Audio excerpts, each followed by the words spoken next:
আল্লাহ রাব্বুল আলামিন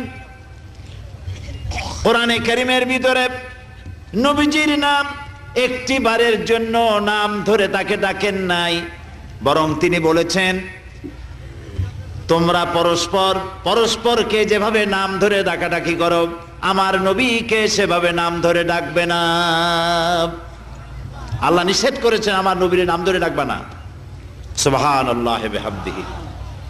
এই পৃথিবীতে যত নবী আসছেন সমস্ত নবীরা হলেন এলাকা ভিত্তিক নবী, অঞ্চল ভিত্তিক নবী। এক এক এলাকার, নূহ আলাইহিস সালাম এক এলাকার, মুসা আলাইহিস সালাম আলাক এলাকার, দাউদ আলাইহিস সালাম আলাক আরেক এলাকার, এরকম এলাকা ভাগ ভাগ করা। কিন্তু মুহাম্মদ সাল্লাল্লাহু আলাইহি ওয়াসাল্লামকে আল্লাহ রাব্বুল আলামিন কোন এলাকার জন্য নবী বানান নাই।